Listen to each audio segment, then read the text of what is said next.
Hi, I am Tony Russo, and this is In Case You Missed It from Kates-Boylston for the week ending Friday, October 17th, 2025. Great stuff coming up in the October 23 issue of Funeral Service Insider. We have a discussion with the program director from Godwin University, who's going to talk about that school's decision to offer an online option.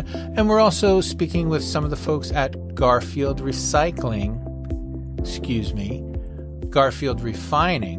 about recycling, which they'll be doing a webinar and virtual event with us in November. So we wanted to talk to them a little bit about that. And that is in the Funeral Service Insider Edition that's coming out. But for this week, we've got plenty of fun news to go over, including lots from our friends in Texas. And we'll get to all of that after these words from our friends and sponsors at Matthews Aurora.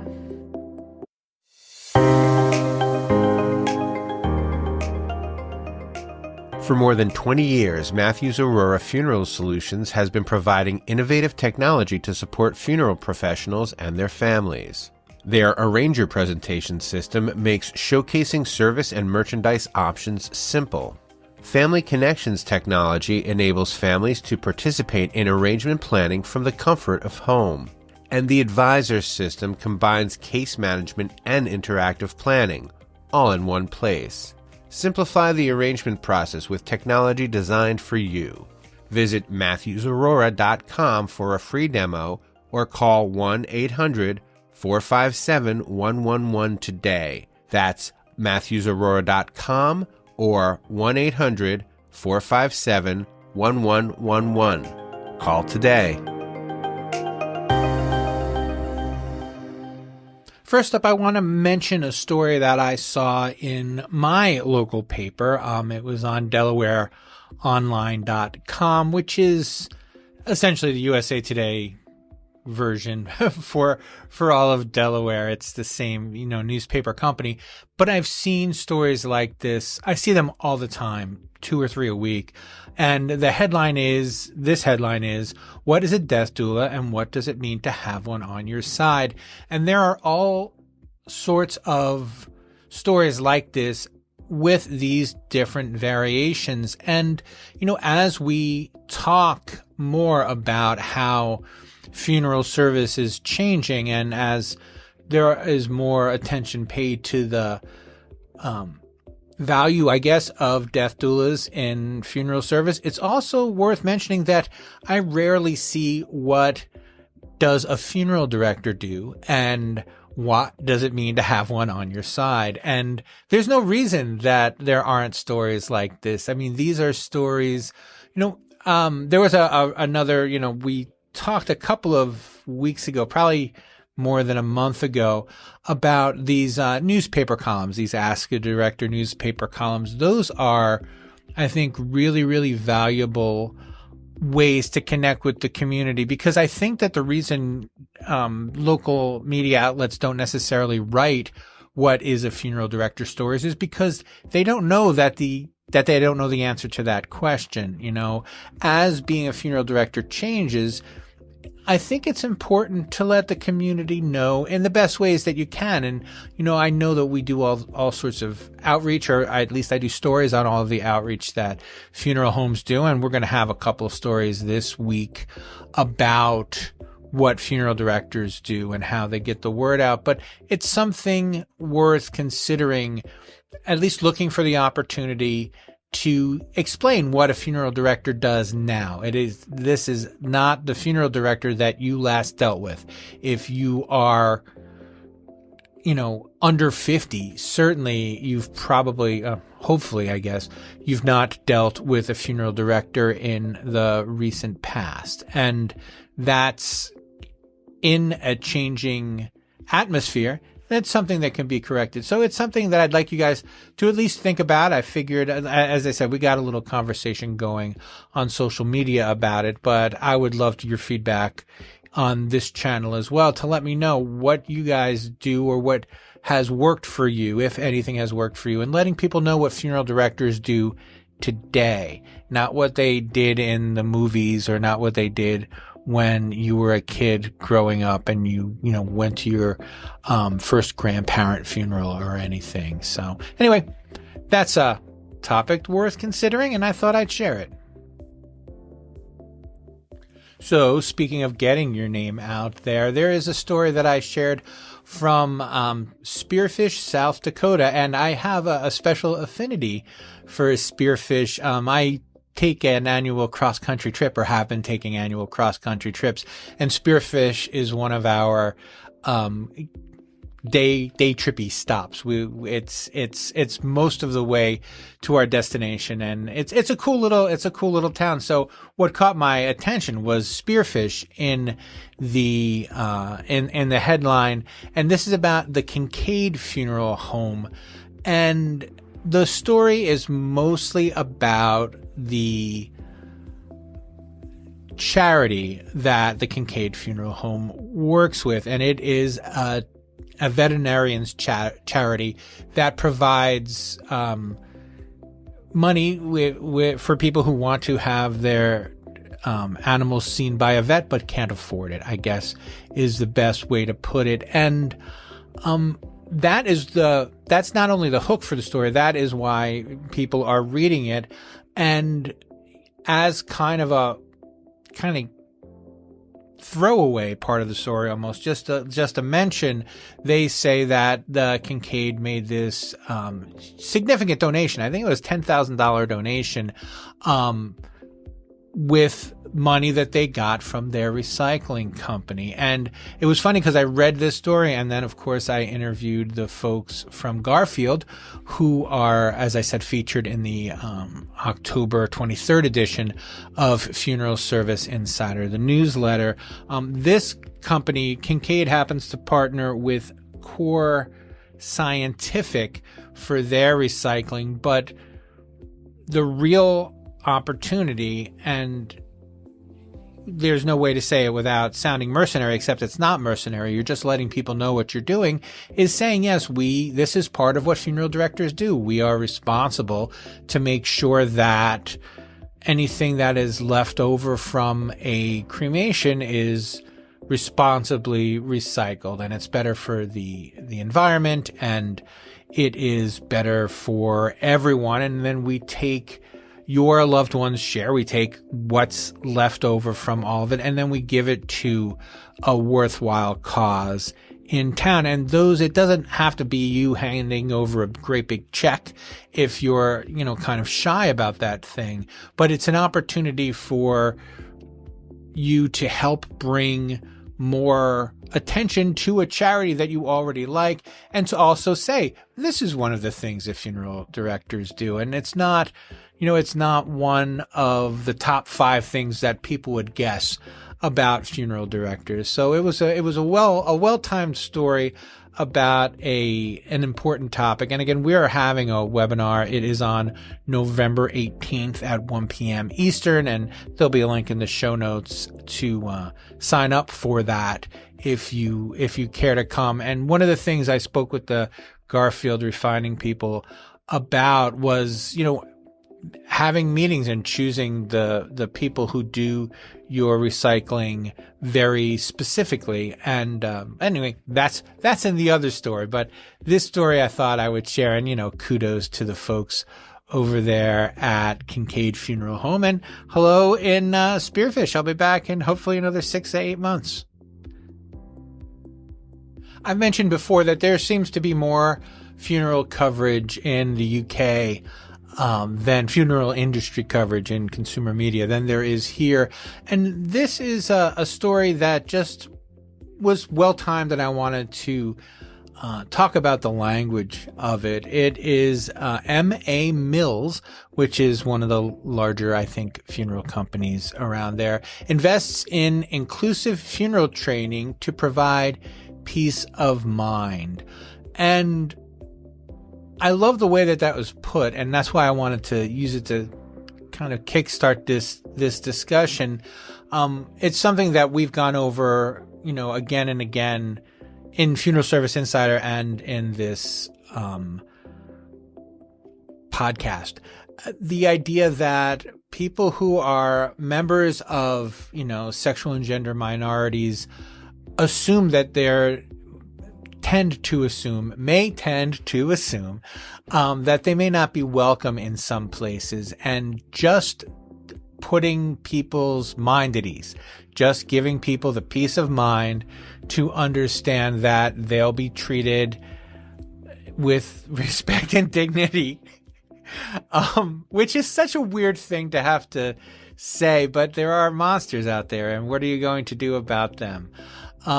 So it's something that is worth noting.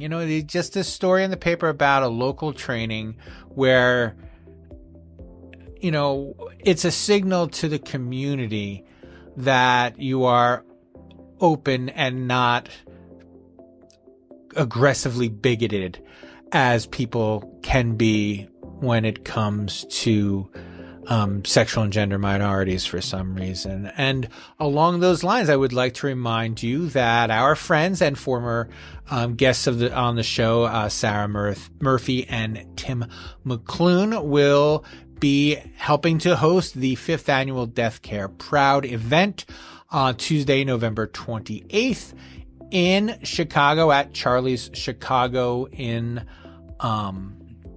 Chicago, Illinois, in case you were curious which Chicago I was talking about.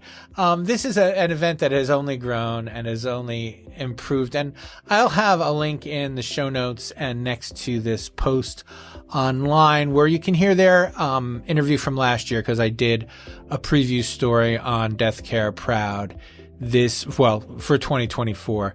And 2025, it seems, has only gotten bigger and more exciting. And we have a couple different stories out of Texas again this week, and they are Texas Funeral Service Commission related.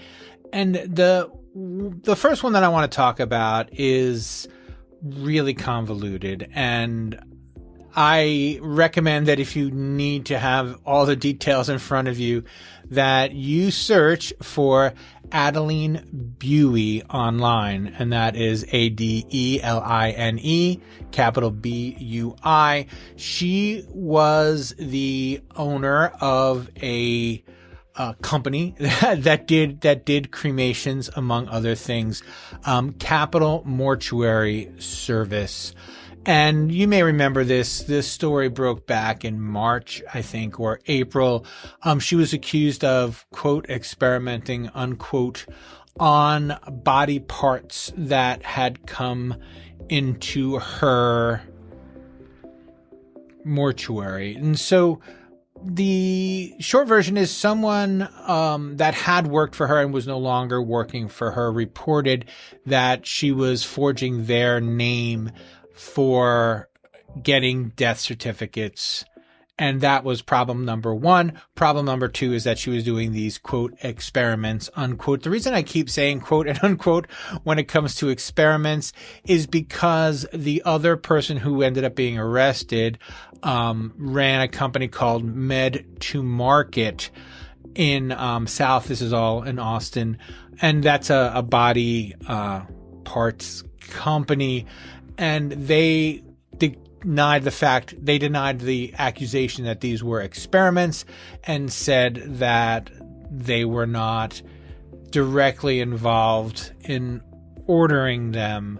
But they were also accused of perjury because they said that they only used licensed body facilities to process their non-experiments that figured out what happened to body parts embalmed in certain ways over time. The case has been dragging on and on since April with lots of lewd and disappointing facts or accusations, I guess, that have come out of it. But all of the charges were dropped this week because you can't begin a criminal investigation if an administrative investigation is underway. And since the Texas Funeral Service Commission didn't begin its investigation and didn't hand over the findings of its investigation for the police to then begin a criminal investigation, many of the charges have been voided. And it's important to say that right in the beginning, Mrs. Bowie's attorney, whose name is Jessica Huynh, Huyhn, has maintained that since this has to do with body parts, and since the word experiments got out there, this looks a lot worse than it is. And she said once all the facts are out, that this won't be an issue anymore. And the fact that, adding to that, the fact that this case has been dropped, I guess we'll have to see. The forgery case is still proceeding, so there may be more information. And there's a ton of backstory that goes with this. So we'll see. And of course, body part stealing is going to be another issue that we'll be tackling going forward. But anyway, there is a link to everything that I have so far in the show notes. Speaking of stories that you may want to look up to see the incredible breadth, you can just look up the East Plano Islamic Center, also called EPIC. It is a mosque and burial ground, but it is also a city. The city part of it, I guess it'll probably be more like a homeowners association, one of these planned communities. They're very popular here in Maryland where I am, but I know that planned communities in general are on the rise, and this is one of them. But aside from that, what we're going to talk about here is the burial practices. So I reported last year, I think maybe in 2023 or in 2024, about a similar problem that was going on in Minnesota, where people who are Muslim people have different burial rites. This baffles some funeral boards, and they just because of the funeral rites, oftentimes what the Muslim practice is conflated with what Christian practice is, or Christian, I guess, rules require. Most of our funeral rules are based on the idea of a Christian ceremony, and that's where Muslims sometimes run up against the perceptions of what a funeral home should do versus what a church, what a place of worship should do. And the Texas Funeral Service Commission has been trying to prevent the East Plano Islamic Center from burying their dead themselves because they don't like the way that they do it. And that is just not one of my little snotty off the cuff remarks. That is among the things that are in the messages between the former executive director, Scott Bingham, and I don't know how many executive directors back he was, honestly, at this point, and the chair, Kristen Tips. This week, actually on October 9th, the East Plano Islamic Center, EPIC, filed suit against the Texas Funeral Services Commission, Texas Funeral Service Commission executive director in their official capacity, and against Kristen Tips in her individual capacity.